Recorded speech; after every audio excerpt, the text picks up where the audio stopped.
public lecture by Professor Samir Mathur from Ohio State University.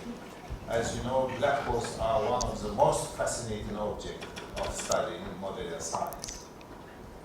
Professor Mathur Samir will discuss the famous black hole information paradox, which traces back to Hawking's discovery of evaporation of black holes. So it is my pleasure to let you know about it. And it is our pleasure to have him here to give this lecture. Please join me to welcome him again.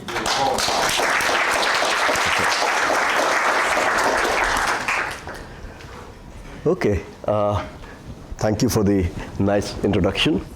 So since this is a public lecture, I will go over the ideas of black holes that we have been talking in the regular lectures, but starting from a more elementary and impressionistic viewpoint. So I will not even assume that we know what general relativity is. I'll draw everything in cartoon form, and for the most part, I will not be using equations, but it will give us a chance to get an overview of all the ideas that we are going to get in the entire paradigm for black holes. Okay, so let's begin.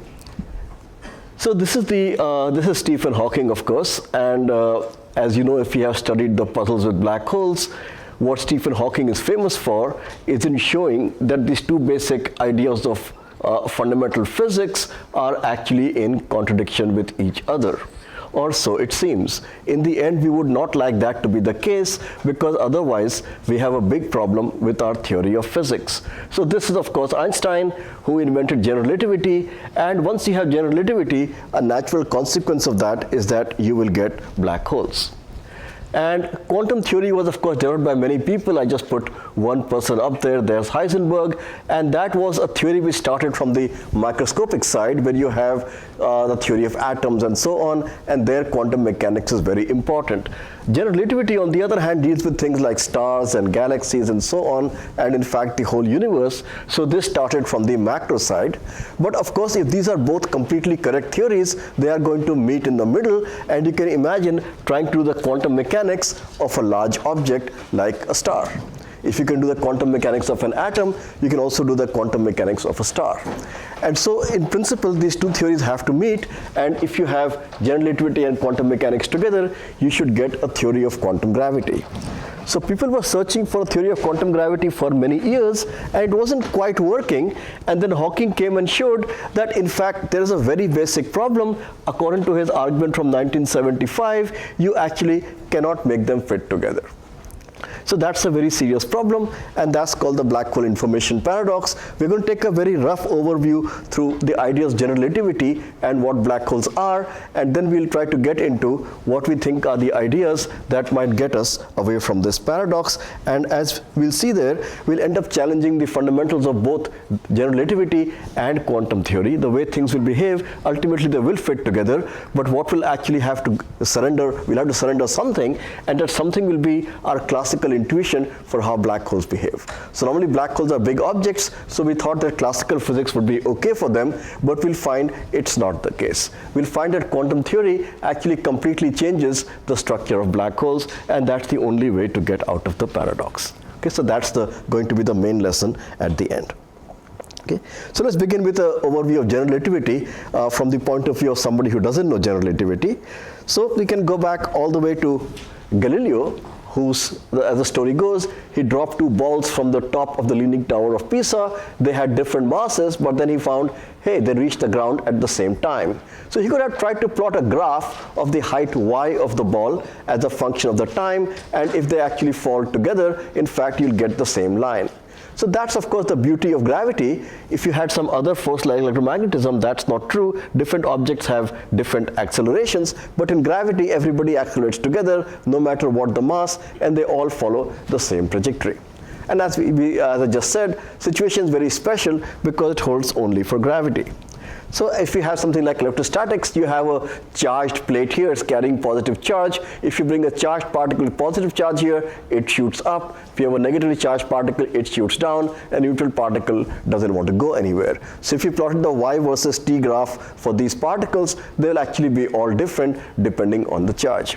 So given that there is something special about general relativity, you might wonder if we can use that in some nice way to make a theory for general relativity which is better than Newton's laws, because Newton's laws, of course, whatever force you have, gravity or electrostatics, you just put F equals ma, they both work. But in fact, there is some special beauty to gravity, because while everybody has a different track in electrostatics, they all have the same track in gravity.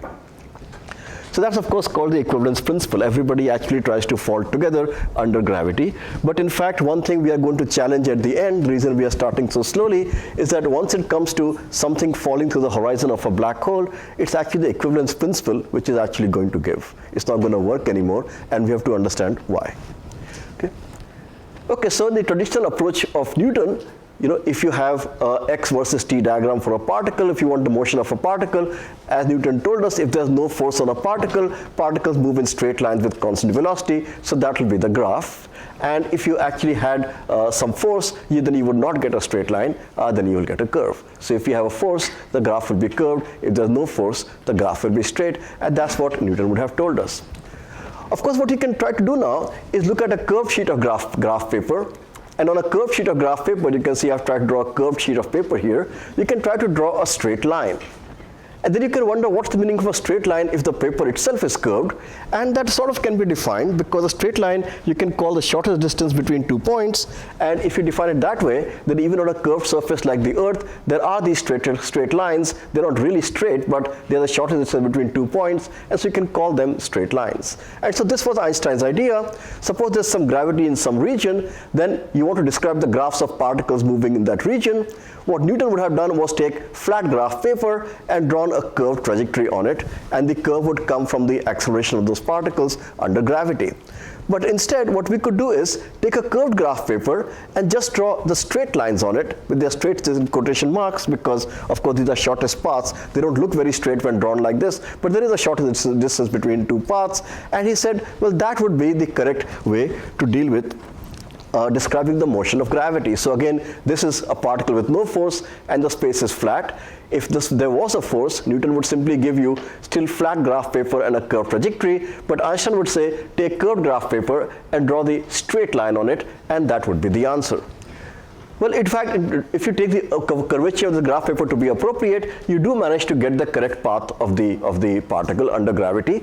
But the beauty of this is that if you do things that way, you've already included the equivalence principle in a nice and beautiful fashion.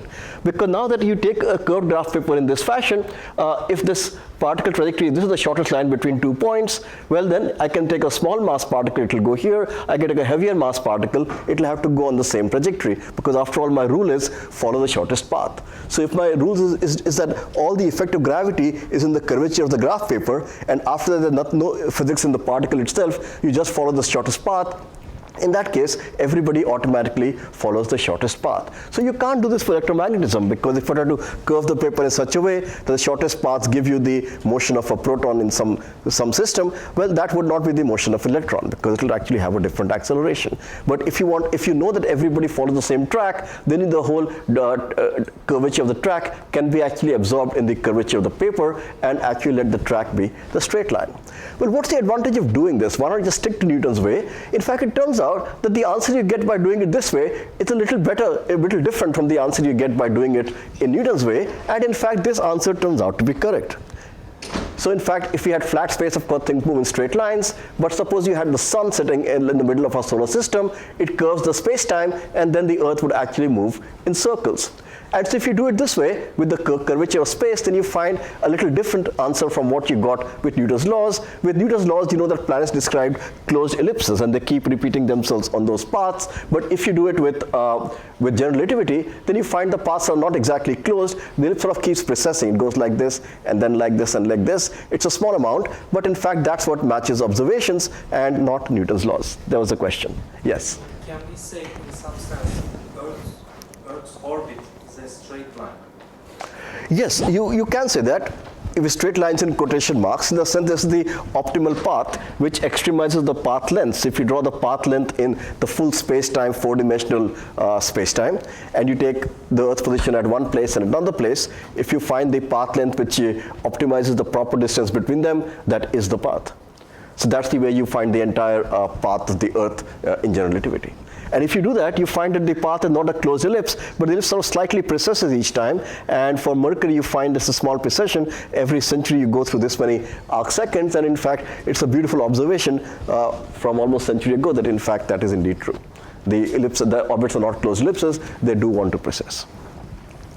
Okay, so that's what we have learned about general relativity, just as a cartoon form of general relativity, that all the dynamics of gravity is in curving space-time. It's not in the motion of particles, and particles just follow just the straight line paths, and that's it to gravity.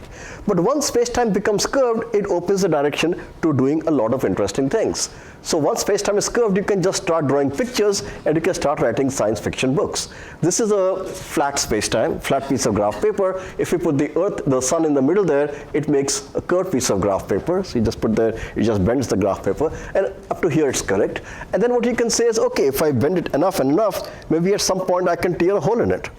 Okay, and that's a rough way of thinking about a black hole. You take the whole thing and you tear a hole in it, and if things fall into there, they sort of don't come back. Of course, I'm being very rough, because this is supposed to be just a colloquial presentation of what a black hole is. So we'll just imagine that at some point I can just tear a hole in this, from which if I fall down I can't come back, and for the moment that will be our picture of the black hole. Well, you can do even more interesting things. You can make a wormhole. You can have something where you curve space here, you go through a tube, and you come out on the other side. And that gives, if the space-time could have even this kind of shape, then let's say from here to my home in the US is like 4,000 miles, but there could be a small hole, like if I fall into this wormhole here, there might be a very short distance here, and this side may actually open up in the US. So then I could just jump in here and be home immediately. So in fact, you could make a lot of interesting kinds of pictures, and also a lot of interesting science fiction. We could disappear here and appear in some faraway galaxy almost instantly. What else can you do? You can imagine if this is your space and you make a little dip in it, this kind of hole. At some point, you could do this and pinch off a little bubble here. So you could like take the space-time here and break it off, and now you have a different universe. It's called a baby universe, and suppose you fell in there, now you're disconnected, and you'll never meet your friends here again. Okay, so there'll be a different universe there, and you can never see them. So if space-time could be disconnected, then these guys will never see each other. And then you have philosophical questions about, should we describe physics here by a wave function? This is a different wave function. Do we have to write a combined wave function for everybody? But most interestingly, if two things are disconnected, how will they ever know how far they are from each other? Will they ever connect back? Now, normally physics is reversible. If you can disconnect something, then you should also be able to connect back. Well, okay, disconnecting looks possible, but connecting back, you should have some idea of when they are coming close to connect. But if this thing is just the complete space-time, there's not like sitting in some other embedding space-time, there's no notion of two different manifolds being close. So then how do you ever describe them reconnecting? So there are many deep philosophical problems about how to set up physics if all these pictures, which we can just draw very easily with curved space, were true. Okay, one other thing you can do is have extra dimensions. We see 3 space and 1 time dimension around us. We call them x, y, z, and then t for time. But there could be an extra dimension. I've just called it w here. As long as the direction is a very small circle, I may not be able to see it. So here is a small creature, an ant here, who lives in this space, but there's an extra dimension w, and if the ant can actually crawl around and see it, but if I try to see it and I can't see things this small, to me it'll just look like one line. So maybe we see only x, y, z, and of course time t, but maybe there are other directions w which are hiding around, but we just don't see them. Okay? So lots of interesting things can be done. How many of these are true? They're all suggested by the fact that once you start curving space, of course you can do all of them. We now know that some of these things may not happen. So baby universes, at least from string theory perspective, seem to not be possible. These also, in general relativity, as long as all energies are positive, you actually cannot make structures like this. Today we are going to argue that a black hole which actually seems to make a tear in space-time also cannot exist. Okay, so that's the classical picture of the black hole will just not be true. So this you can do, but this you can't. Okay, so we are actually talking about a fairly radical change to how we think about black holes. But in fact, if we don't do that, I will argue that you cannot get away from Hawking's paradox, and you will lose quantum theory. So at the moment, it looks rather puzzling, right? We have everything is so classical. These are enormous objects, like on the astrophysical scale, and something coming from the foundations of quantum mechanics is going to come and tell us that what can or can't happen over here. Okay, so black holes are weird objects, and then you might wonder whether all these things really exist. So this is a picture, a time-lapse picture from the center of our own galaxy. So this cross marks the center of our galaxy, and then you have all these stars which you can see around it, and these stars are just seen to be orbiting around here. This is the years running around here. So it's like on the scale of a year, this will do this.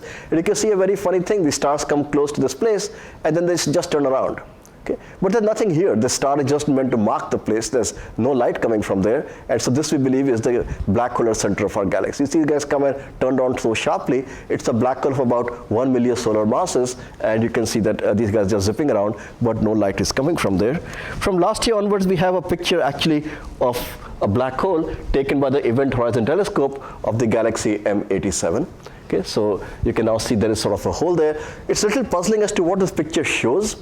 People don't quite know what this picture is showing. They just get this picture, but where is this light actually coming from? That's not very clear. It could come from the accretion disk around the black hole, or from the jets around the which come perpendicular to the accretion disk, but most likely they come from the base of the jet and a bit of the disk. Somehow when your light comes out from a black hole, it's not very easy to see because it bends so much.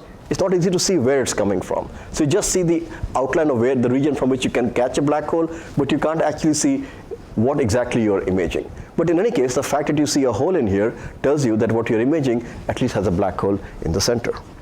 Okay, so these weird things like black holes seem to exist. What we're going to argue about today is what's inside the black hole. Is this a standard general relativity picture where the black hole is empty, just a tear in space-time, you go in and then you can't come out, or is there something else in there? Okay, so now let's come to the work of Hawking. And Hawking discovered that black holes have radiation. And to understand his point, we can first go to an effect which is called the Schwinger effect, which is just there in electromagnetism. So we leave gravity for the moment and talk about something called the Schwinger effect. And the effect goes in the following way. Just in the vacuum, you have vacuum fluctuations. So even in this room right now, you have electron-positron pairs that come out of the vacuum and go back in. That was just a cartoon. You saw these particles fluctuating out and then fluctuating back in. Okay? So now let's see if we can do the following. Now just take a battery here and connect it to a metal plate on this side and a metal plate on this side. So this plate gets positively charged and this plate gets negatively charged, but I have not closed the circuit here. So you might think that no current flows here at all. Now that's not exactly true. Classically that is true, but quantum mechanically, actually there is a very small current which is moving through the vacuum. And as you make these charges bigger and bigger, the current actually becomes more and more. And in fact, if you could make these charges really very big, then actually you could get a sizable current to come out in this situation.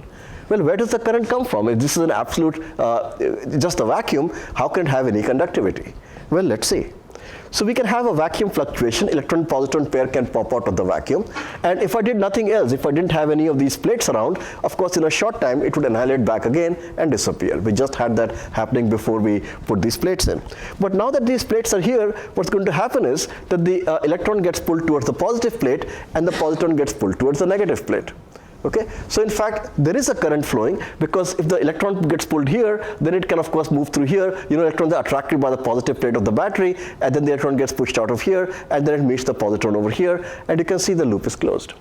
So in fact the vacuum keeps producing the electron-positron pairs, and normally they just go back in, but if the electric field in the region, then the electrons go here and the positrons go here, and that's a current. Electrons flowing this way is the same as negative charge going this way, same as positive charge going that way, so there's net current that way, and that's the current which you actually get in here. The stronger you make the electric field, the more current you can actually pull out of the vacuum, and that's the Schwinger effect. Yes? I'm sorry, how much is the maximum distance those two plates can have so this effect happens? Okay, so it doesn't matter how much power, how much voltage you take here and how far apart you put the plates, there will always be some current. It's never zero, because there's always some quantum fluctuation which, so normally they'll just recombine, but if there's some force, there's some probability the guys will separate. But the actual probability, the particle creation is very low, it's exponentially suppressed, unless you have as much electric field as would do the following. So that was my cartoon, so give me a second. Let me see if I can draw an answer to what you're asking on the board. It's a precise question, does have a precise answer. So if I produce a pair of particles, okay, this one has an energy mc square, and this one has an energy mc square. Okay, so I have actually I need an energy 2mc square, and that has to come from somewhere. Now this particle will go in the electric field and fall here, and this particle will go in the electric field and fall here. If the electric field is E, then you know that if a particle of charge Q moves a distance d in the electric field E, then it gets an energy equal to Q times E times d. Okay, that's just a definition of electric field. Electric field is the gradient of the potential, so the energy you get is electric field times the charge and how much you move in it. And now this guy moves a distance d, and this guy moves a distance d, so I get QED, and this guy gives an energy QED. The negative charge comes here, positive charge goes here, they both gain energy because they go in the respective directions. So the energy I gain by falling in the field is 2QE times d. So the energy I get by separating them should be equal to the energy I paid in creating them. Then energy is balanced and the process can just keep happening. Then there's no separation. So if I put 2mc square equal to 2q electric field times d, the 2 cancels, and you find that I need the distance d between them to be mc square over the charge times E. If this is the electron, you can replace this by E, the electron charge. If your plates have that much separation, you will get a production of pairs. So that's the case. If you have that much E, if as the electric field drops below that value, the rate becomes exponentially suppressed. But when the electric field is that strong, that the distance between the plates and electric field satisfies this condition, then the quantum fluctuation of mc square can become a real fluctuation because you can gain that energy out of the charges. So later for the information paradox, you can replace the electric field by the gravitation. That's what we are going to do. So that's why we talked about the Schwinger effect, because as I was going to show you right in the next slide, so those were my vacuum fluctuations, that's the Schwinger effect here. But now the point is, let's see if we can do, so these guys keep coming out of the vacuum, and now let's come back to the black hole. So here's a black hole, here's the center of the black hole, but now in the black hole we don't have opposite charges. Like here there was the electron went one way and the positron went the other way, so I could tear them apart. But in gravity everything falls the same way because everything has positive mass. So how can we tear them apart? Well, we can't actually tear them in opposite directions, but if you look at a black hole, the gravitational field will be strong close to the hole and weaker far away. So this side is stronger attraction, this side is weaker attraction. So as long as there's a difference, that's okay, right? If a pair comes out, there's more pull here than here, then they get separated. So, but in fact, that's exactly what happens. So what's going to happen is, if a particle pair is created near the horizon, then in fact, they end up getting separated. One guy flows off to infinity, and one guy just falls in. There are much more technical ways of doing it, of course, and that we have been talking about in the technical lectures, but the actual mathematics of this is exactly the same as that in the Schwinger effect. Yes? Where does this initial energy come? Due to the quantum fluctuations they are generated, but where does this initial energy? Right, so that is actually from the basic source of fluctuations in any quantum theory. So for example, if you take a harmonic oscillator which is just made from a pendulum, which is like hanging from the roof like this, and suppose I give it no energy, you will say it has no fluctuations. But of course in quantum mechanics we know that's not true. It actually has fluctuations like this, because if I plot x, there's actually a wave function which has energy a half h bar omega.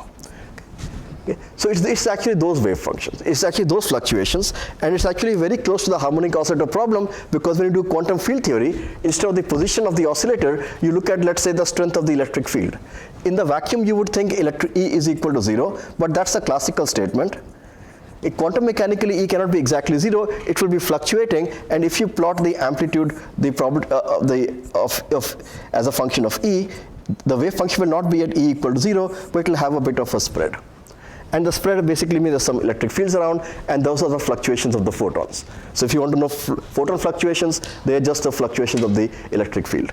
And if you take the field of the electrons and positons, they have their own fluctuations. So that's where the pairs are coming from. Okay, so now these guys keep getting created, and you keep making these pairs, and then this is a process called Hawking radiation, which Hawking found in 1974, and the math of this is completely well understood, because it's something as simple as Schwinger effect. You can just solve everything, and this is basically the same mathematics. Okay, so what's the puzzle with this, the paradox?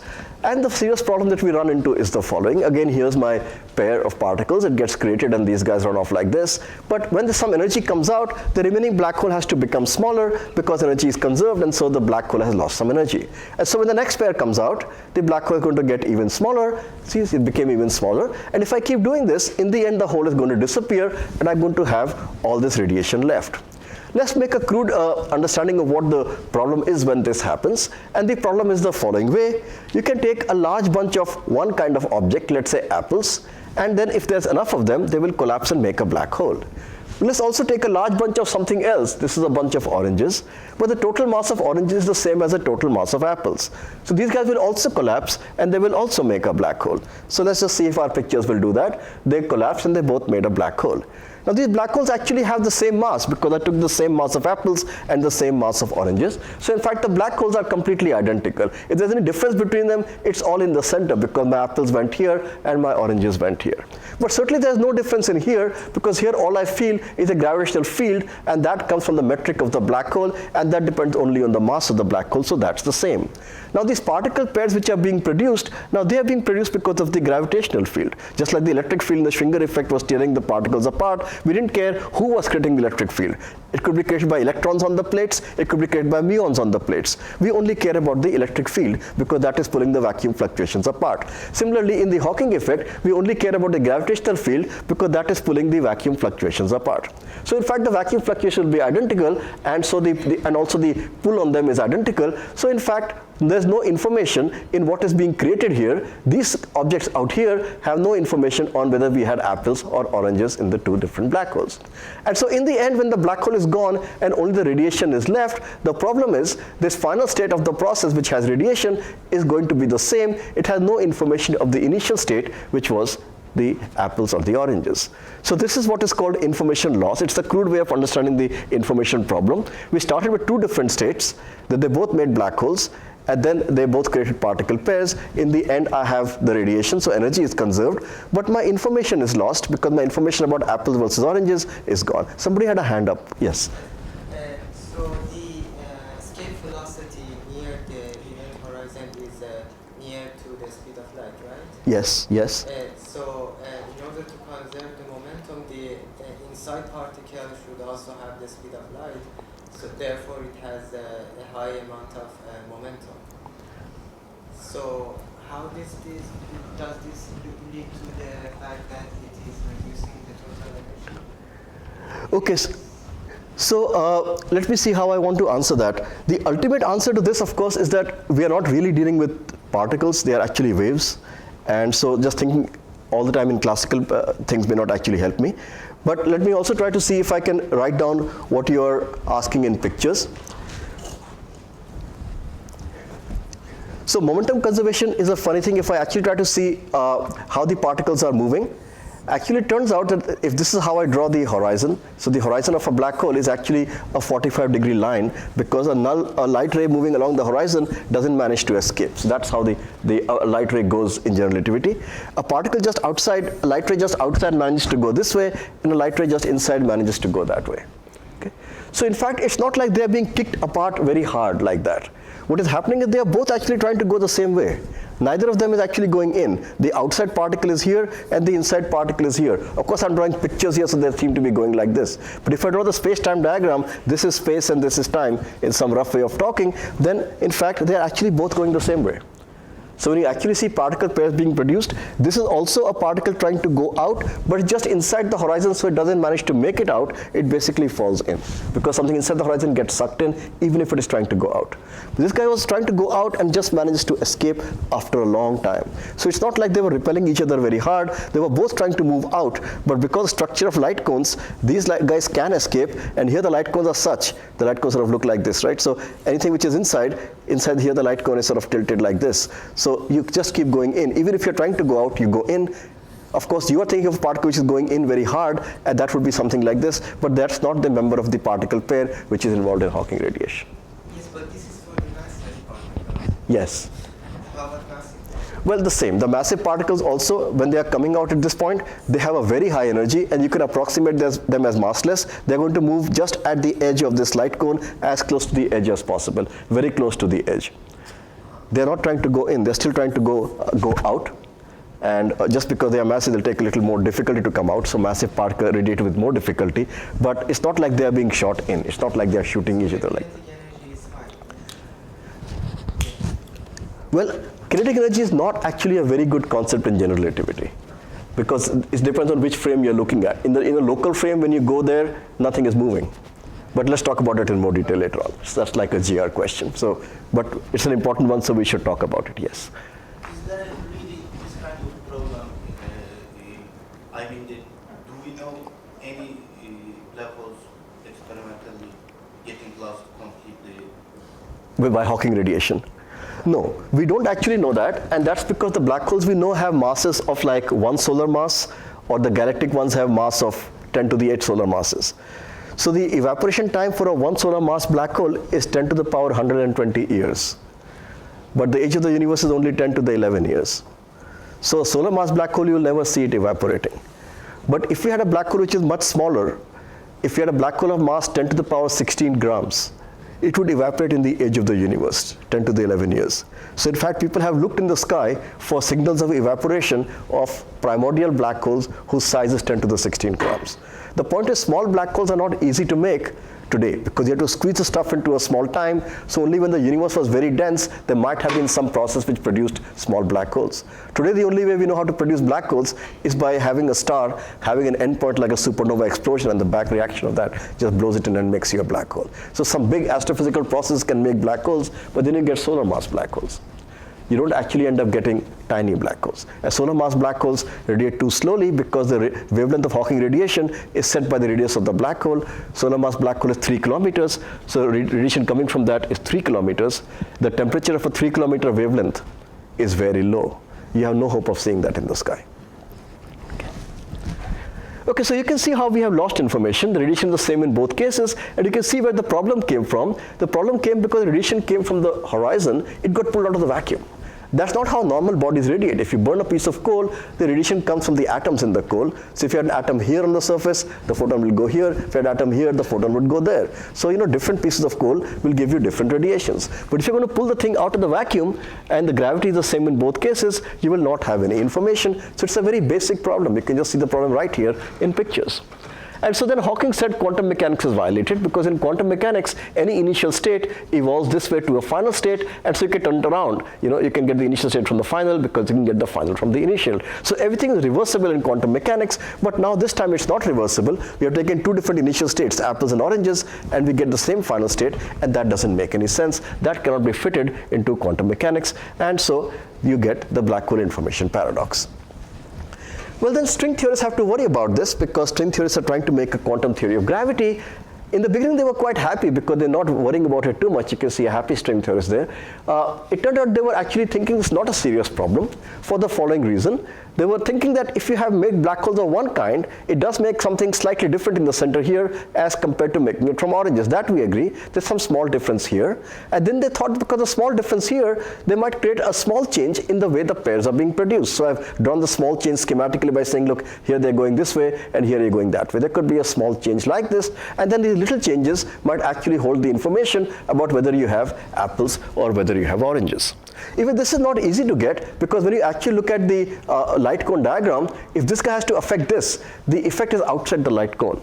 So it has to be some information which is traveling outside the light cone that is faster than the speed of light, and we don't know any such effects in quantum gravity, or in at least normal quantum field theory right now. So even if this effect was to be there, you'd have to use something which is acausal, going out of the light cone. But, well, we don't know that much about quantum gravity, you might say, so it's possible. So I've drawn some cartoon picture of these small corrections, and then you might think that these corrections are very small, but because there are so many particle pairs which I'm going to emit, somehow the subtle encoding of information, exactly what the particles are doing, might actually end up recovering all the information. And if that was true, then the Hawking puzzle was a non-puzzle, and we could actually say there is no information puzzle. And so this was the bet that Hawking actually surrendered in 2005. So this is Hawking, this is Kip Thorne, and they had taken a bet with this guy, John Preskill. Preskill was saying that the information problem will be solved in the sense the information will come out, but I don't know how. And these guys were saying, no, information is clearly lost. We are general relativity people. We can see that no information can come out of the black hole. And so in 2005, Hawking said, look, it's true, I did not do any subleading corrections, so let me surrender the bet. And the bet was a bunch of sports encyclopedias, and he mailed them all to John Preskill. Okay. And then Kip Thorne refused to pay up, because that's the cross here. He refused to pay, and he said, look, you haven't actually shown me how the small corrections can actually encode all the information. I need to see some calculation. Just saying there can be so many small corrections doesn't convince me, and so it's just the bet was never completely settled. Okay. But it turns out, so you can ask who is right, but it turns out in this case, Hawking surrendered for a wrong reason.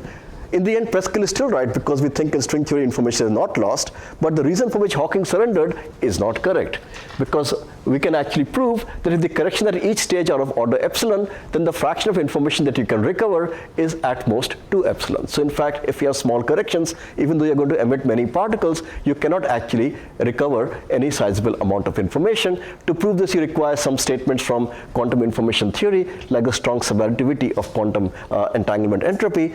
But then, in any case, the final answer is that you just cannot solve the problem by using any delicate coding of information in the emitted radiation. Okay, so if this also doesn't work, then what is the solution?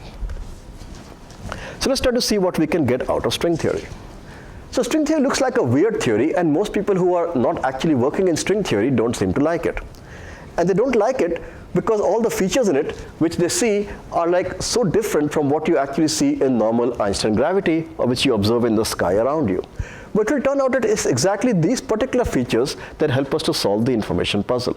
So let's go through some of these features. First of all, string theory lives in 10 dimensions.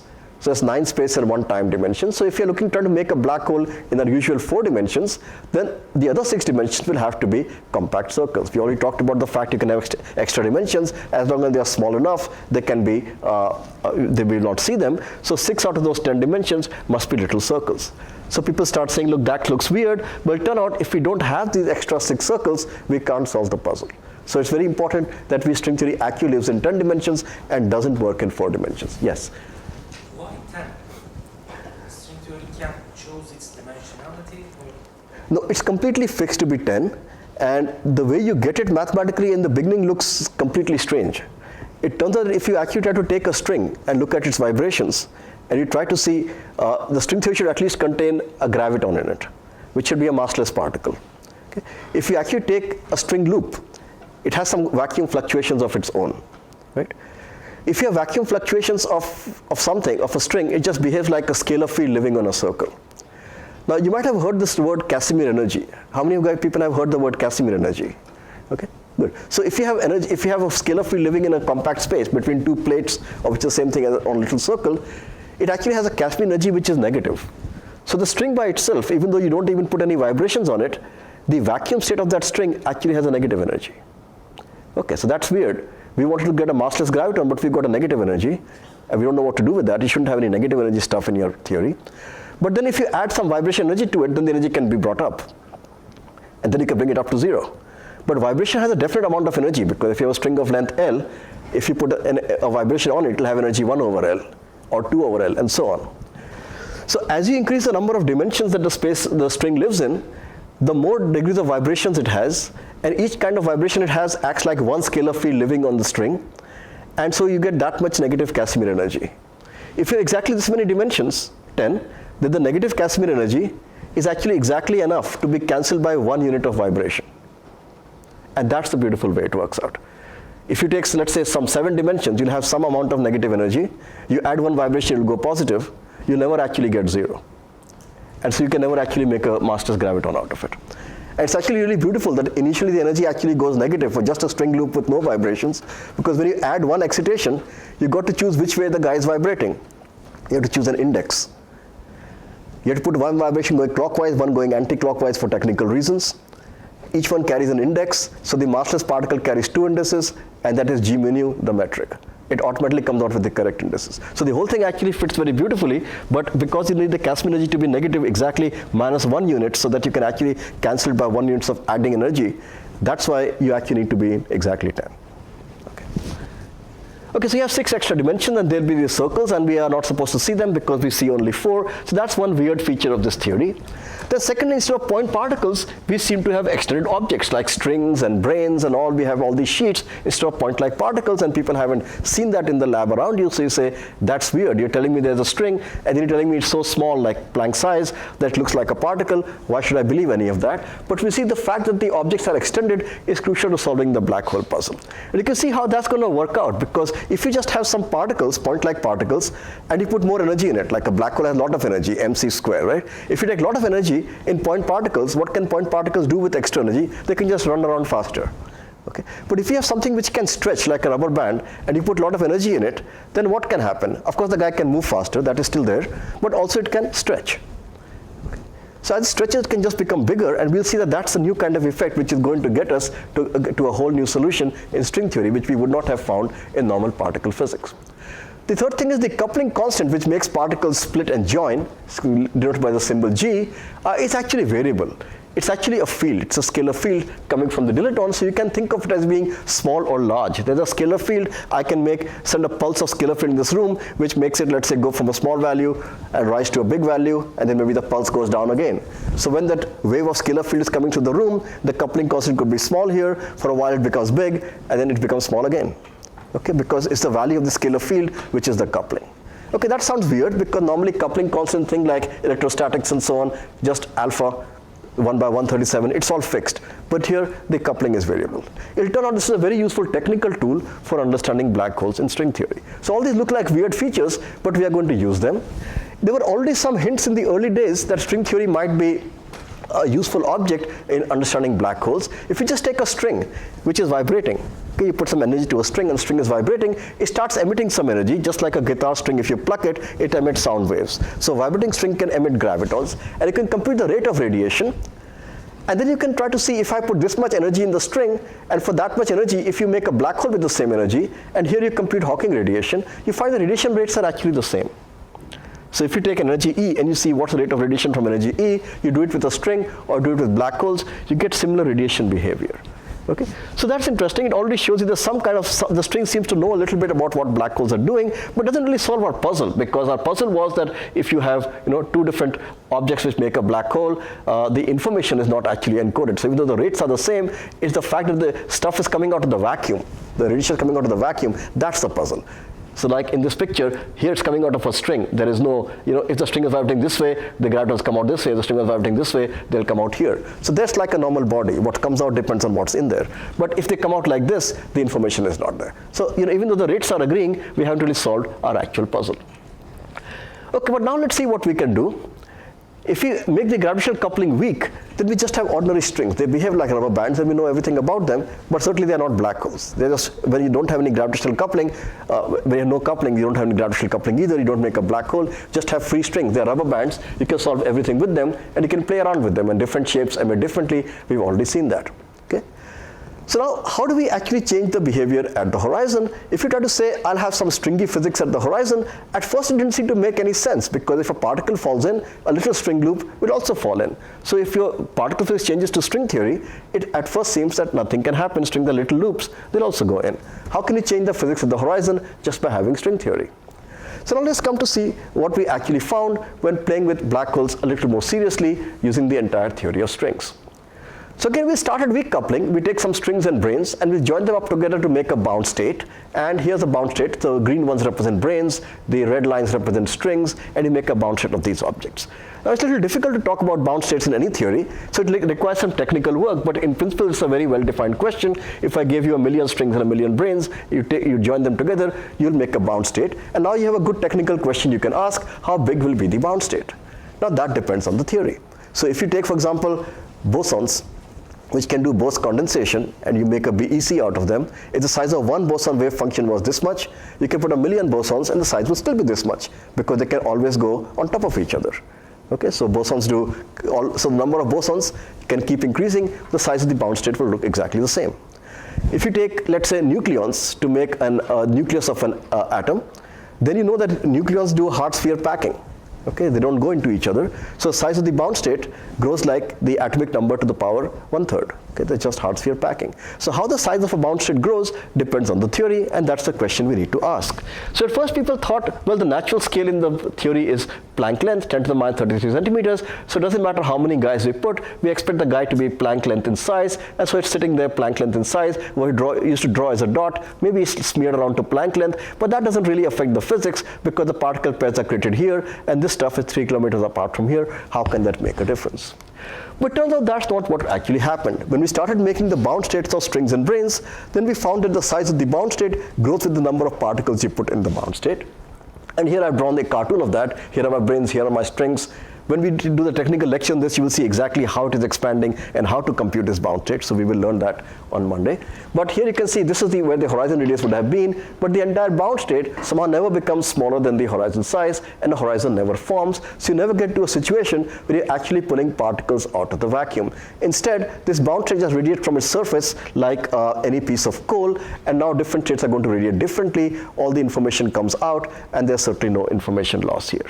So really, if this is true, and all black holes are going to do this, and from all the evidence we have right now in string theory, it seems this is the answer for anything you can try to do in string theory, that somehow the entire interior structure of the black hole has completely changed. The matter doesn't all disappear into the center, it just spreads around and makes just like a planet, if you like, and then of course there's not going to be any information loss. So in one sense, we've found a very simple and, if you like, disappointing answer to the puzzle. There are in some sense no black holes.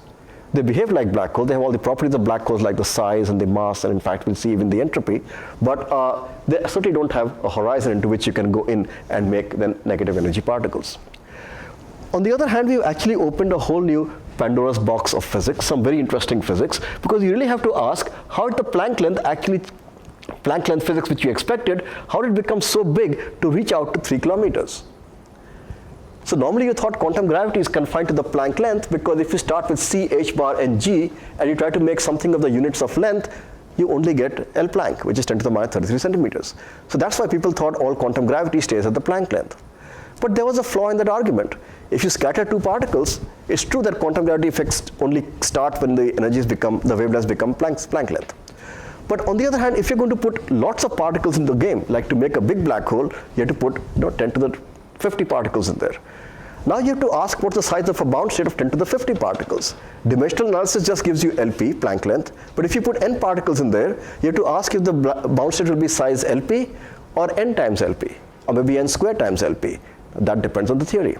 And what we are actually going to find is the size of the bound state actually scales with the power of n times the Planck length, and that's why it's completely okay in dimensional units, but the bigger the black hole you try to make by putting more energy, the bigger the bound state becomes, and in the end you can never actually make a horizon.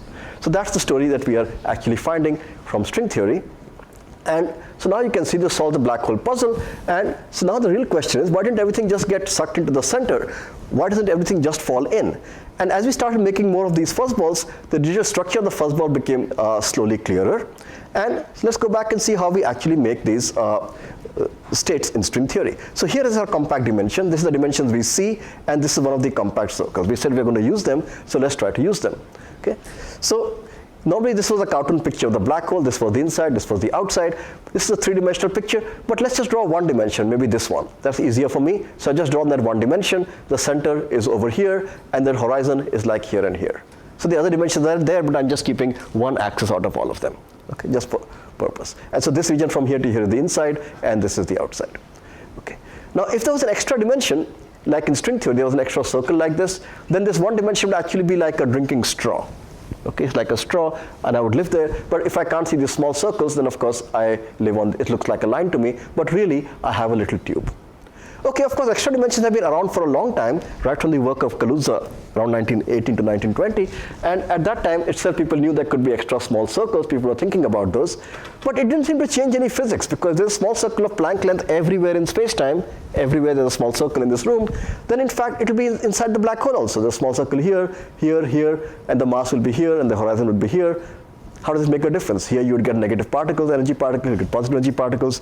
Nothing seems to make a difference. But in fact, we'll see there is something else you can do with the extra dimension, which is rather interesting. Take your drinking straw and take this middle region of the straw, cut it out and throw it away. It's not going to be part of my space-time. Then I have 2 holes left open here, and I cannot have a hole in my drinking straw. If I'm living on this space-time, if I come here, I can't just fall into nothing. But what I'm going to do is I'm going to close the ends of the straw like this. You can just close it smoothly like the ends of a cigar. Now I have a space-time which is completely well defined. If an ant is crawling over here, it will come here and go back. If it's crawling over here, it will curve here and go back. Okay, so this is a different topology which I can get, which I can do, which is not like the old topology, but it's something else I can do if I have an extra compact dimension. I can just remove the interior. Why is this like a black hole? We'll actually find that every time we try to make a black hole in string theory, instead of actually becoming something like this, it ends up becoming this. And that's very funny because now you can start asking some questions. What happened to all the mass m which supplied all the energy in this geometry? Well, this area is curved, and curvature basically costs energy, and all the energy is actually held by this curvature. Okay? But what happened to all the inside region of the black hole? Well, it's completely gone. There is no inside. And so where can you actually put the particle to get negative energy? There is no such place because the entire interior of the horizon actually vanished. So when we actually tried to make bound states in string theory, we took many strings and brains together and we increased the coupling to the point where it would have made a black hole. This is what we would naively have expected, but this is what, when the whole thing back reacted on geometry and created something, this is what it ends up creating. And now you can see there's actually no information paradox because there's no place to actually have a negative energy particle. That was a one-dimensional cartoon picture, but now you can think of this as a more three-dimensional picture. So how would the picture look? Suppose I want to have a black hole in the middle of this room. So what I do is I take a whole region from the middle, out of the horizon size, I cut it out and I throw it away. It's not part of space-time. So then you will think, if I keep coming up to there, what happens when I reach the boundary of the region I threw away? Will I fall into nowhere? That's not supposed to happen. If I only had 3 + 1 dimension, that would happen. But now I have an extra compact circle everywhere. So as I come to the edge of this hole which I cut out, the compact circle pinches off like a cigar. It closes like this. I come from here, it closes like this. So in every direction I'm coming, it just closes off.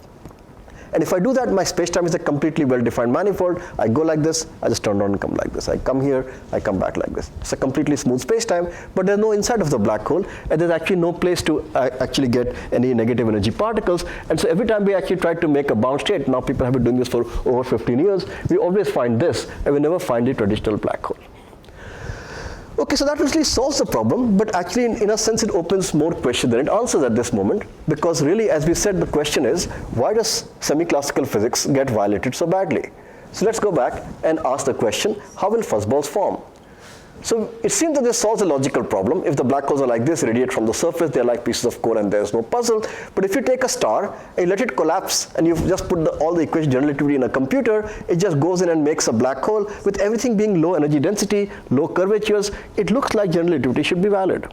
So we really got to answer the question, why did general relativity break down and put us in this bizarre world of string theory where dimensions are pinching, space-time is changing, and the whole black hole structures become different? How did quantum gravity become so important at astrophysical scales? That's the real lesson we are probing. How did quantum gravity just crawl out of the Planck length and into something of the size of a black hole? There must be some magic because the collapsing star seems to be all like a classical guy. Once it becomes a Planck scale object, maybe then quantum gravity may set up, but we really want to change the physics over here. And why did that happen? So for that we have to go back to the work of Jacob Bekenstein from 1972, who actually said, based on thermodynamic arguments, that a black hole should have a large entropy. If this is the surface area of the black hole, horizon A, you divide by G, you put some C's and H bars in the appropriate place, which is basically equal to taking the area of the horizon, dividing it into squares of length, Planck length each, Planck length squared each. You take the horizon area, you see how many Planck length cells fit into it, and that's the entropy.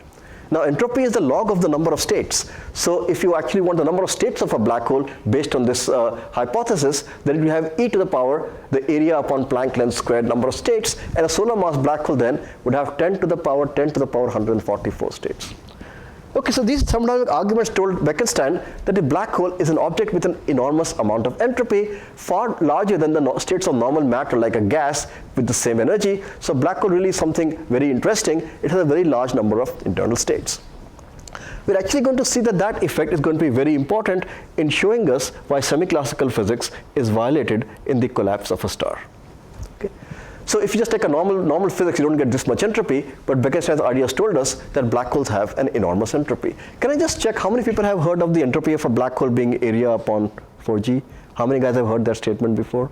Okay, some people, but not everybody. Okay, but let me assume for the moment that this is true. Black holes have an enormous amount of entropy, which means a large number of states.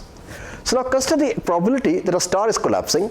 Normally it would just pass through its horizon radius and go all the way to the center following classical physics. But there's always some probability that the collapsing star actually undergoes a quantum tunneling process and becomes a fuzzball. Is that true? Quantum tunneling can take anything to anything. The probability might be very small, but certainly anything can go to anything by quantum tunneling. So for example, if a person is trying to run into a wall, normally you just hit yourself on the wall, but there's a small probability that you'll tunnel through it and come out on the other side. Now why don't you take that seriously and try to get through walls by running into them? The point is the probability is very small because the objects are macroscopic, the tunneling probabilities become small. But of course, if you are at a microscopic level, you can certainly have alpha particle tunneling out of a nucleus, and that's how you get radioactivity. Somebody had a hand. Can we compare the probabilities between that thing to a interesting shape and the child transit through a wall? So is that small probability or not? Yes, so this is a very small probability. In fact, for the case that we are going to talk about, a star tunneling into a fuzzball, it's even smaller because typically the probability for tunneling, I'll have the expression on the next slide, it's given by a universal formula. Typically, the bigger the object is, the smaller the probability. So it's even smaller than running into a wall and hoping to get through. Okay, so yeah. So what's going to help us is actually something else. So what happens is if you have a classical action for a process, action is LDT, the normal action that you learn about in classical mechanics, then the probability of tunneling is exponential of minus the action. Okay, so if you have a bigger object, then the action for it to change from one thing to the other becomes a bigger number, and then e to the minus s becomes very tiny. So the probability for this guy to tunnel into from this collapsing shell to tunnel into one of these fuzzballs is a very small number. However, what's going to help us is that we don't really just want to tunnel into one fuzzball. There are many, many different states of the black hole. I've drawn slightly different fuzzballs here. There are going to be how many of them for a solar mass black hole? There are 10 to the power 10 to the 144 possible states to go to. And now you see the magic. In particle physics, if you're going to scatter into some final state, you sum over all the possible final states you can go to. If you scatter two particles and they can go this way or this way or this way, if you want the total cross section for scattering, total probability that something happens, you just sum over all the possible final states. So this time I have to take the probability for tunneling into one guy, but also add the probability tunneling into this and the probability tunneling into this. Since the probability of tunneling is roughly the same, I can have the probability of tunneling like this, but then multiply by the number of states. But what's the number of states? 10 to the power 10 to the power 144. And it turns out if you take the, so it's like it grows with the mass of the black hole, right? It depends on the mass of the black hole how much the number of states is. And then you find something very interesting. If you take the probability of tunneling into one of them, it's very small. If you multiply that by the number of these states, which is a big number, that number is very big. When you multiply them, you get order unity. So that's the magic. So where the place where all the new physics was hiding was in the fact that the number of possible states of a black hole are very large. So when you actually compute these fuzzball states, the different ways you get the strings and brains to join each other, the number of possible bound states, it has a very high degeneracy. And when something has a very high degeneracy, physics stops being normal because there's lots of phase-space directions into which you can go, and that actually enhances all the quantum effects, and the whole black hole physics, instead of being classical, actually becomes quantum. So you can think of the physics like this. If you have a box and you have a wave function in it, there's a small probability of tunneling into, let's say, a neighboring box, or this box, or this box, or this box. But suppose you could tunnel into a lot of different boxes. Instead of just having 4 neighboring boxes, suppose I had 1 million neighboring boxes. But the probability of tunneling was 10 to the minus 6 into any one box. Will the particle really stay here? No. The probability is very small to tunnel into this box or into this box, but by the time I take into account all the boxes, the particle is going to disappear from here and become a linear combination of states in all the other boxes. So think of this as the star and these as the fuzzballs. If there are enough different directions into which you can tunnel, in the tunneling probability into any one of them is very small. The total probability of tunneling into something is order 1, and that's why the classical approximation breaks down. So before people knew there were fuzzballs, people just thought the black hole will keep doing what it does, but now the wave function can actually spread among many other things, and so the physics really needs the physics of all the fuzzballs. And so the whole black hole is actually a very quantum object. You can't really think of taking all this star and actually localizing it into its well-defined thing, because it can keep tunneling into all these different states and just becomes a linear combination of all these guys. So the black hole is very big, but because of the very large phase space of states, the classical approximation is violated. Okay, so let's summarize what we have learned, reaching the end of our time. So again, starting back with Hawking's work in 1974 and then the consequence of that in 1975, general relativity gave us black holes, and then Hawking found Hawking radiation in 1974, and 1975 he noticed that this was inconsistent because information was being lost. In string theory, what we are realizing is that quantum gravity effects are altering the entire structure of the hole. So in fact, you're not getting a smooth horizon with just the vacuum around it at all. All the matter is not rushing to the center. The matter is spreading out actually all over. And if that is the case, certainly you don't have the information paradox, but you learned a very deep lesson, which we need to take away from these two other situations, that quantum gravity doesn't always live at the Planck scale. The Planck scale is a natural thing you get in terms of units of c, h bar, and g. But if there are many particles involved, the relevant length of quantum gravity is roughly n times the Planck length. So when you're doing the macroscopic numbers of particles, you have to be careful. Quantum gravity could act on very, very long length scales, like what happened here. Okay? And so the lesson was that this is not what really happens in black holes. You get this and you read from the surface. And so this picture where you make a tear in the space-time, which was basically this black hole, well, this picture was actually not true. So where do we want to go with all this? If that solves the black hole puzzle for us, where should we take that? We have seen that the new effects are going to come in quantum gravity when we have a large number of particles, and so then if we try to put them together, then the scale of quantum gravity becomes n times the Planck length. Okay, so is there any other situation other than the black hole where we know a large number of particles are going to be crushed together? So of course we know there is one such place, and that's the Big Bang. So if we think of this as time, this is our universe, so you have radiation at some point, even later you have dust. If you go in the earlier time, temperature was higher. Maybe you had strings, maybe you had brains. And as you go here, temperature becomes higher and higher, and in fact the density becomes also higher and higher, and lots of particles are being crushed together. So in fact, whatever physics we were doing with assuming normal particle behavior just may not be true, because if lots of particles get together, then we are seeing these long length scales of quantum gravity are now starting to operate. So what could be the lesson in here? The main lesson we want to perhaps focus on is what about the cosmological horizon. So in the sky we see a horizon around us, it's called the cosmological horizon, and in many ways that is similar to the black hole horizon. There are some similarities and there are some differences. So if quantum gravity can actually be important all the way up to the black hole horizon, you now have to ask, can quantum gravity play a role all the way up to the cosmological horizon? It's a very similar problem. It has the same skills involved. And so I think the really interesting story that we have learned from black holes should really now be applied to the Big Bang and to answer all the open questions that we have in cosmology. And there are so many mysteries associated to the universe. There are so many questions that we don't understand at all about cosmology, like the cosmological constant, why the universe is approximately flat, why is the universe so big, and in particular, does anything happen at the cosmological horizon? So all those questions are now perhaps can be answered because we have a complete new understanding of what a large bunch of particles do when they are crushed together. Okay, I'll stop here.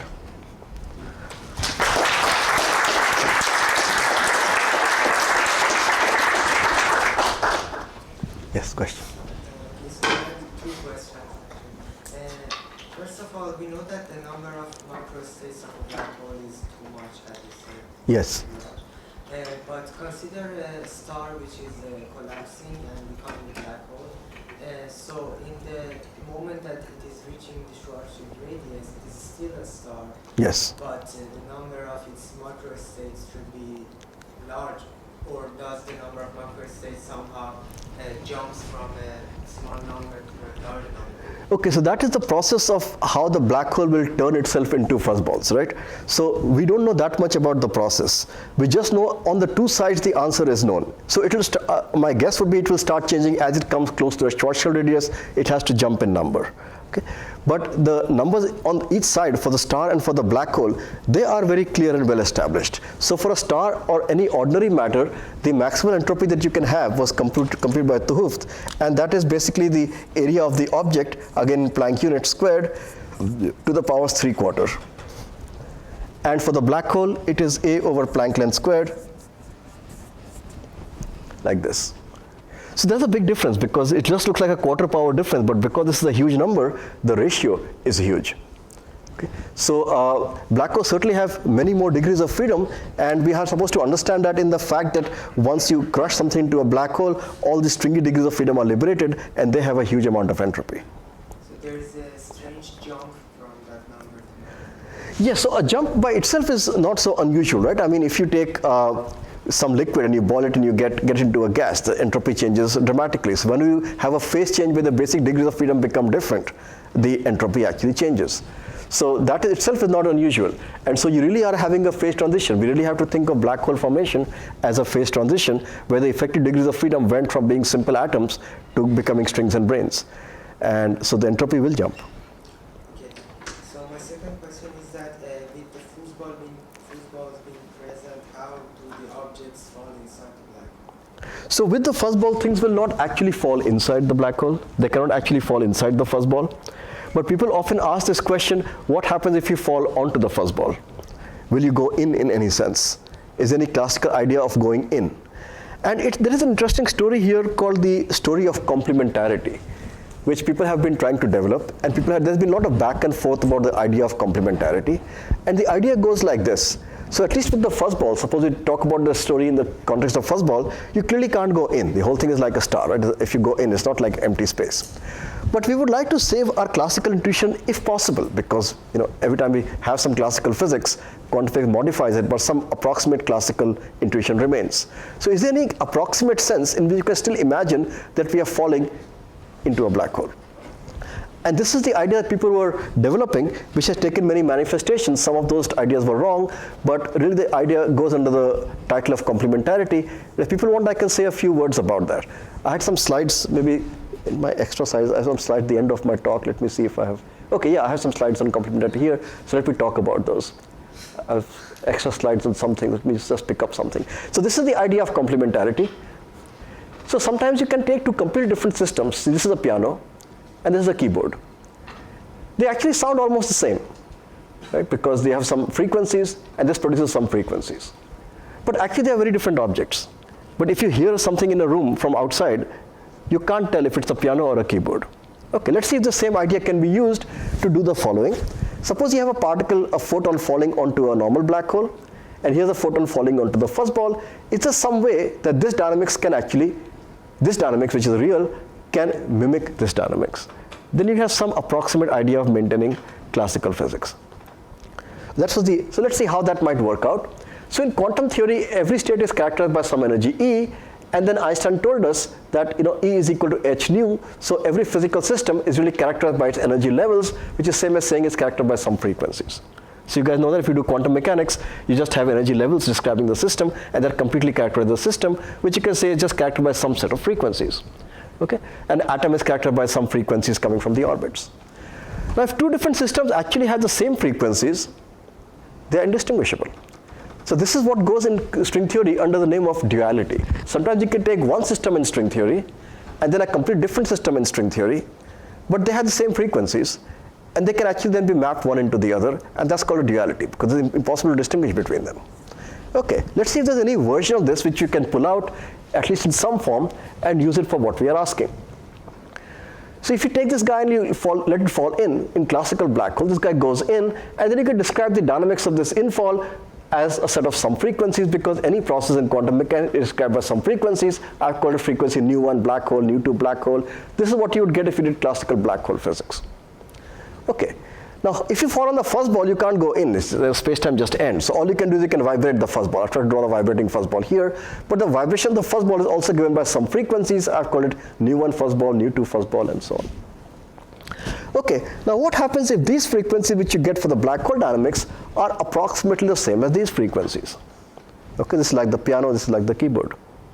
If the frequencies are approximately the same, in some sense, the dynamics can be mapped to being approximately the same, even though the two systems are not the same. You can't go inside the black hole, but in some way, they might mimic each other. Let's see if we can complete that argument. So what happens is, if you look at low energy emission, the photons emitted from the black hole have very low energy, and they are different for different fuzzballs, so that's why the information is coming out. These photons have energy of the order of the temperature of the black hole. They are very low energy. But if you throw in something of very high energy, like suppose you fall in, your energy is much more than the energy kT of the black hole. Then the whole thing undergoes some kind of hydrodynamic oscillations and has certain frequencies, and those frequencies might approximate the frequencies which you get for the black hole. So this has to be an approximation, because all fuzzballs are different, all the states are different, so they all have different frequencies. They can't all be the same as the black hole frequency, but if they're approximately the same for heavy objects falling in, then these guys might mimic this fuzzball. So this is called the idea of fuzzball complementarity, because then at low energies you recover all the information, at high energies they behave similarly. We don't know if it is true, but because it is possible, it's a good idea to investigate it. Why do we think something like this might be true? It's a little like the correspondence principle in quantum mechanics. The quantum theory is not at all like classical theory. Everything is different. But as long as the action, any process is much more than h bar, we have a correspondence principle that basically classical results will be reproduced to a good approximation. So that's what we are hoping here, that if you are looking at energy is much more than the temperature of the black hole, there should be some way of reproducing the same effective dynamics from the vibrations of fuzzballs, but we don't know if that is true. Yes? Now, to what degree does the string theory match with the experimental results? So there is no observation which we have right now which even gets us close to the Planck scale. So that way we would say nothing. The one thing which it has done so far is that it has allowed the theorists to build at least a consistent theory. So the two main successes of string theory are the following. First, it has no loop divergences. So before, when people tried to make a theory of quantum gravity, the loops actually all became infinite, and then you cannot make a theory. So this theory doesn't have that problem. So that was the first major success right from the late 70s. But the other really big success came when we understood the entropy of black holes. This idea of entropy being A upon 4G, which Bekenstein found on purely thermodynamic arguments. It tells you the black hole should have this many states for this much mass. And in a very important work by Strominger and Wafra in '96, they actually computed the entropy of what you get when you take this many strings and brains of this much total mass, and they got exactly A upon 4G. And that's really beautiful, because if you can actually reproduce the entropy by a microscopic counting of states, it means you're really understanding the microscopic entropy correctly. It's like you already knew the entropy of a gas in a box by thermodynamic games, by playing with the gas, by just the thermodynamics of the 1700s. But then you actually had Boltzmann's theory of actually going and doing all the atoms, and you compute the entropy by doing the microscopic theory of atoms, and you got the correct answer. Okay? So then you would really know that the whole thing is really made of atoms, because you have the correct microscopic theory. So the fact that you've actually got the entropy correct, the A upon 4G, and for that you actually need to get everything correct. If you make a mistake in the tension of the string by a factor of 2, the entropy will also not work out. So if you actually had a wrong number for which kind of objects you can have, which strings, which brains, what tensions, any mistake you make, you don't get A by 4G. So it's really beautiful that this number, which can be derived without any string theory, any quantum gravity, comes out exactly in string theory. I think it completely validates the fact that as we get to the energies of a black hole, much above the Planck scale, whatever theory of quantum gravity we find will have to reduce to that theory. It may not work in today's, we don't know how to get electrons and protons very well today from it, but at high energies, it seems to be the right way to do quantum gravity. Right? Yes? I missed the point in your lecture where you mentioned the extra dimensions, and you said there is no notion of inside and we have a well-behaved manifold. Is it related to the fuzzball, or that's a different solution? No, it is related to the fuzzball. So what happens is when you take these strings and brains, I just drew a picture of some strings and brains, right? So that is at weak coupling, when you just have not much gravity around, you just have strings and brains and they have some size. Then as you start increasing the coupling, it starts deforming the manifold it is sitting in because of the gravitational effects. So the manifold starts changing, and then what it does to the manifold is it actually creates this kind of new topology. So the different ways of getting all these new topologies are actually all the different states of the fuzzball. So what we actually do these days when we make the different fuzzball solutions is we want to go and see how we get all these different topologies. So that's why the extra dimensions are very crucial. When you go at weak coupling, which is what Strominger and Wafra did, and you try to count all the states of the black hole to get the entropy, what happens is you take the string and you wrap it in the extra dimensions, like this, and you put some vibrations on it, and that's how you get all the states of the string. If you didn't have any extra dimensions, you have nothing to wrap the string on. If you just kept a string loop right in the middle of this room, it will just run away. Okay? So you actually, the entire entropy of the black hole comes from how you wrap the strings and how they vibrate in all the extra dimensions. And if you change the extra dimension from 6 to 5, the entropy of the black hole in 4 dimensions wouldn't come out right. It will get an extra factor of 5 over 6. So really the number of extra dimensions and the fact that they're there is absolutely crucial. And when you actually go to see in the gravity, the actual structure of the black hole, the fuzzball structure, you find what's happening is, if you just took to 3+1 gravity, you have the no-hair theorem. Every black hole looks identical. There's a horizon, you go inside, you have the singularity. But now we have hair. Every different fuzzball looks different. We have found hair. So what happened to all the no-hair theorems? And what happened was, the no-hair theorems were never taking into account the fact that the extra dimensions can actually change their topology. So what is happening is the extra dimensions are having a topology which is not a tensor product. If you had a circle which is a circle everywhere, we call it a simple direct tensor product, right? You have these dimensions and you have the circle. But if you have the circle somewhere the circle pinches off, then the topology of the extra dimension changes. And this was never actually included in the Noether theorems. And you see that's what the fuzzballs actually do. So you directly start with some strings and brains, you increase the coupling and you see what they generate. So it's not a guess or anything, just go and compute that in string theory and you see it actually makes you that. So that's what that thing was. Yeah. So in this context of having extra dimensions, how can you define the area in your entropy formula, like the area of the black hole? Yeah, so that now will be only approximate because these fuzzballs will typically be, it's like bigger than the horizon, right? So you might say exactly whose area am I computing. But it's interesting that we do believe that the generic fuzzball will have a size which is not too much bigger than the horizon. It's like what used to be the horizon at 2m plus a few Planck lengths. So at the leading order when we are computing A upon 4g, that extra bit doesn't really matter. It's still the same area. We're measuring the area of the typical fuzzball. Yes? My question is not that relevant, but I want to ask what do you think about the Big Bang? Is there a really Big Bang? Okay, so I think the answer we are finding from our initial guesswork on the Big Bang, our work on cosmology is sort of just starting. It's not like I know any answers. But it seems that what is happening there is as you go towards the Big Bang, suppose you follow things backwards, what is happening is that the space seems to fragment. So suppose you have like a whole gas of radiation now. As you go to the past, it goes into little clumps, where in each clump it behaves a little bit like one of these fuzzballs. And then as you crush it down further, it becomes into even more tinier and tinier fuzzball. So instead of getting a bang where everything is crushed to a point, what is happening is that the thing just becomes more and more tiny bits, which then don't talk very much to each other.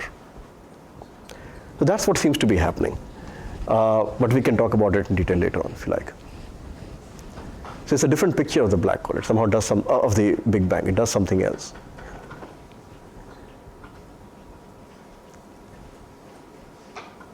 Yes. I think I do not understand this fuzzball thing good, but is that fuzzball explains the new image with event horizon? If there is no horizon and there is no inside, how that shadow can be? Yeah, so it's not easy to observe the difference between the fuzzball or any other model for the black hole from the observations we have. Because what the image is actually seeing, it's actually seeing not the horizon 2m, it's actually seeing the light coming from the last unstable orbit, which is at 3m. Okay, so any physics you change at 2m plus a few Planck lengths and inside, the whole inside, it actually makes no difference out there. And so if you have any object out there which is highly absorptive, all these fuzzballs are very absorptive, anything which is large entropy is typically very highly absorptive. It actually makes almost no difference to the black hole, because in the horizon if something falls in, the only thing which you care about is that it goes in, it doesn't come out. If you replace it by something which is highly absorptive, like suppose it absorbs 99.9% of everything that falls in, as far as the outside is concerned, it behaves the same. So same is true for the gravitational radiation. The gravitational waves that are coming from mergers, they actually come from even further out. They come from 6m, because anything which comes inside 6m basically spirals in and falls in.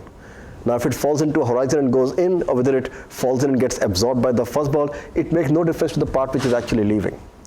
So what we see from black holes is typically either from 6m in the case of gravitational waves, or from 3m in the case of the black hole image, but nothing can actually show you something very close to 2m. So that's why it's more theoretical. It solves the puzzle and so on, but I don't think it's going to be easy to see. Is there any absolute absorption in this fuzzball things? The horizon is a one-way membrane. No, so it's not absolute. It's not absolute. It's more like a piece of coal. If light falls on a piece of coal, it absorbs at 99%, that's why the coal looks black. So let's ask why coal absorbs light. Right? If you had like a mirror, it reflects light. But why does coal absorb light? So if a photon falls on a piece of coal, it just basically creates vibrations of all the atoms, and there are many more degrees of freedom in the atoms. There's much more entropy into putting it into the vibrations, so it doesn't want to escape back, because if it escapes back, it's one state with maybe one state there. But if it goes into the coal, it can access many states for the same energy. So that's why coal is black. It just absorbs everything. So typically, if anything has a very high entropy, or which is same as saying low temperature, ds by dE is actually small. Okay.